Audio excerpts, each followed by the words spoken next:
청와대 정무수석이 한 달 이상 공석으로 되어 있습니다. 윤창중 사건과 관련해 책임을 지고 청와대의 당시 이남기 홍보수석이 물러나고 그 자리를 당시 정무수석이었던 이정현 씨가 옮겨온 지 한 달이 지났다는 뜻입니다. 자, 그래서 매우 논란이 분분합니다. 임명을 안 하는 거냐, 임명을 못 하는 거냐. 특히 청와대의 비서관이라는 자리 이외에도 지금 국정 현안이 쌓이고 쌓여있기 때문에 그렇습니다. 무슨 국정원 사태라든지 기타 등등의 많은 현안들이 지금 놓여져 있습니다. 그런데도 이렇게 공석으로 있습니다. 그러는 가운데 지금 여권, 새누리당을 포함한 여권에서는 이런 현안들을 다루는데 뭔가 컨트롤 타워가 없지 않느냐, 뭔가 중구난방식 아니냐, 뭔가 서툴고 어색하게 일을 처리하거나 접근하는 게 아니냐 하는 인상을 주는 때가 많기 때문에 그렇습니다. 또 6월 임시국회에서 최경환 새누리당 원내대표가 정무수석과는 별도로 정부의 정무장관직 신설을 요청했을 만큼, 주장했을 만큼, 즉 새누리당 사람들도 정무수석 이외에 정무장관직 신설이 필요하다고 할 만큼 정무적 기능을 중요하게 생각하고 있는데, 그건 흐지부지 됐다 하지만 지금 있는 정무수석 자리도 빈자리고 있기 때문에 많은 논란과 해석들이 있습니다. 자, 그래서 오늘은 정무수석 임명을 보는 눈이라는 주제로, 자, 이 자리는 무슨 일을 하는 자리며 왜 임명을 안 하거나 혹은 못 하는 거냐, 그럼 앞으로 임명되면 어떻게 될 것 같으냐, 이런 등등의 주제를 놓고 말씀드리고자 합니다. 먼저 보시겠습니다. 그러면 도대체 이 정무수석이라는 건 무슨 일을 하는 자리인가? 쉽게 말씀드리면 대통령의 최고 정치 참모입니다.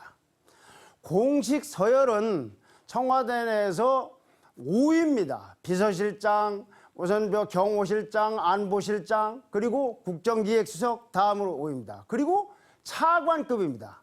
그럼에도 불구하고 대통령의 특A급 정치 참모이기 때문에 매우 중요한 비중을 차지하고 역할이 있는 겁니다. 실제로 따지고 보면 우리는 정치하면 직업 정치인들만 하는 것이 정치라고 볼지 모르지만은 그렇지가 않습니다.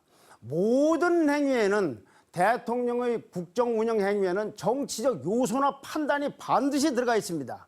예를 들면 대통령이 외국에 가서 한복을 무슨 복을 입느냐, 우리나라 예를 들면 육사 졸업식에 가서 무슨 말을 하느냐, 진주 의료원 사태는 문을 닫을 거냐 열 거냐, 국정원 문제는 어떻게 해결할 거냐, 매사에 정치적 요소가 들어가지 않는 것이 없습니다. 직업 정치인들이 하는 정치만이 정치는 아닙니다. 바로 이와 같은 전체 컨트롤, 이와 같은 기능을 하는 곳이 바로 청와대의 정무수석이기 때문에 그 기능은 매우 중요하다고 볼 수가 있습니다. 그래서 이 정무수석들은 역대 보면 우선 정치적인 큰 플랜을 기획하거나 아니면 내부, 여권 내부인 여러 가지 의견들을 정치적으로 조정을 하거나 또는 야당 혹은 시민 세력과 협상을 하거나, 마쿠 협상입니다. 그렇지 않으면 어떤 일을 추진하거나 하는 아주 일종의 멀티플레이어 기능을 해야 되는 자리가 바로 이 정무수석이 해야 될 일입니다. 자, 두 번째 보시죠. 그래서 정무수석은 사실상 대통령의 정치적 분신이나 다름이 없습니다. 대통령의 통치 스타일을 온몸으로 익히고 그 선안에서 정치를 수행하는 참모 기능을 해야 됩니다. 역대 정무수석 중에 예를 들면은 김영삼 정부 시절에 이원종 정무수석 같은 분이 그런 기능을 했습니다. 지금도 박근혜 대통령식 정치, 그리고 그 정치 스타일과 특징을 100% 이해를 해서 그대로 하는 참모가 있어야 된다. 더 좀 쉽고 노골적으로 말씀드리면 현재 정무수석으로 있다가 홍보수석으로 옮겨간 이정현 씨 같은 사람이어야 된다 그런 얘기입니다.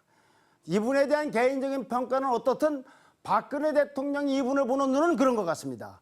대통령 당선자 시절에 비서실의 정무팀장으로 그리고 청와대던 정무수석으로 발탁을 했고 그러다 이번에 홍보수석으로 옮긴 분입니다. 자, 이와 같이 누가 봐도 아 저분은 정치적 분신이다 라고 할 만한 그런 기능을 할 수 있어야지 정무수석을 맡을 수 있다 이런 뜻이 되겠습니다. 자, 세 번째입니다. 지금까지 말씀이 여권 내의 말씀만 드렸으면 사실은 정무수석의 또 다른 기능은 반대파, 즉 야당, 시민세력, 경우에 따라서는 언론과도 많은 대화를 하고 조언도 듣고 요구할 걸 요구하고 이런 기능까지를 해야 됩니다.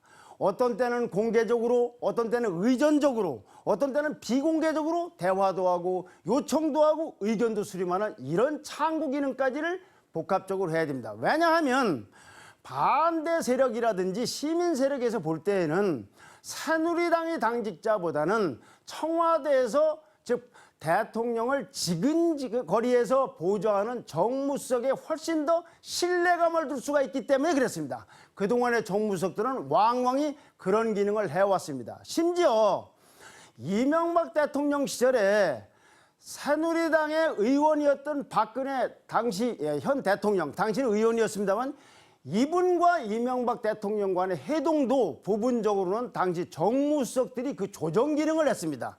이만큼 아주 막강한 역할을 또 여권 내부뿐만 아니라 여권 밖에서도 해야 된다. 아까 대통령의 경우는 조금 다른 얘기해서 되겠습니다만은. 자, 네 번째입니다. 자, 그러면 이제 정무수석을 지금까지 임명하지 않거나 앞으로 임명하게 된다면 여기에 담긴 박근혜 대통령의 메시지는 무엇일까? 첫째, 임명을 아직까지 안 하는 이유입니다. 지금 자천타천으로 거론되는 사람들은 상당히 많습니다. 실제로 내심 희망자까지 따지면 그 숫자는 뭐 엄청날 것입니다. 그런데도 임명을 못한다? 아닙니다. 임명을 제가 보기엔 안 하는 겁니다. 왜 안 하느냐?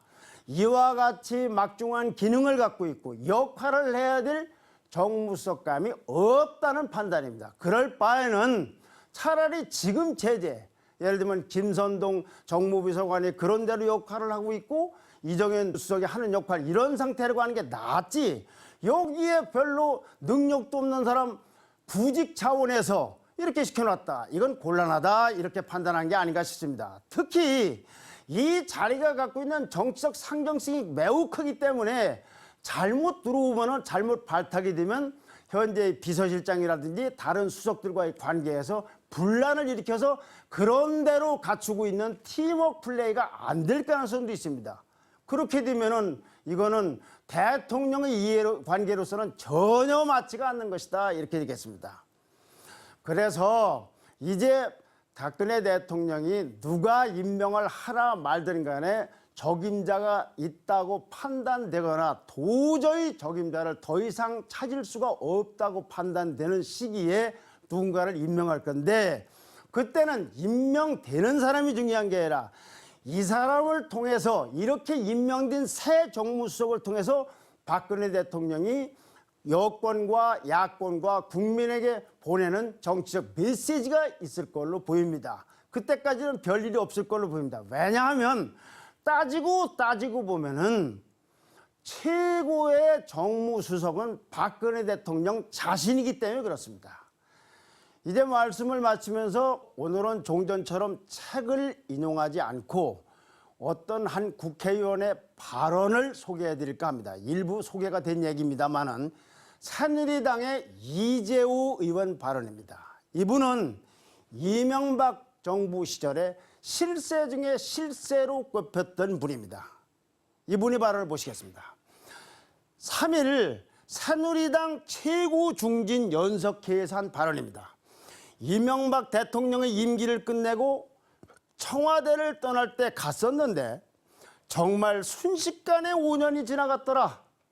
나도 실세로 불렸던 사람인데 5년 사이 빚만 1억 2천만 원이 됐더라. 물론 이명박 정부에서 있었던 여러 가지 실정, 기타 여러 가지 문제에 대해서 통렬한 자기 반성이 있었더라면 더 좋았겠습니다마는 그건 그것대로 별도의 측면이 있는 것이고 이 발언을 한번 보십시오. 불과 작년까지도 실세 역할을 한 것으로 자타가 인정했고 본인도 이렇게 인정한 사람이 나오지로 보니까 정말로 순식간에 지나갔으며 빚만 늘었더라. 이 얘기를 지금 새누리당의 최고 중진 연석회에서 하고 있습니다. 자, 이 발언에 대해서 지금 현재 여권 사람들은 그리고 정무수석을 희망하는 사람들은 어떤 생각을 하고 있는지 궁금합니다. 감사합니다.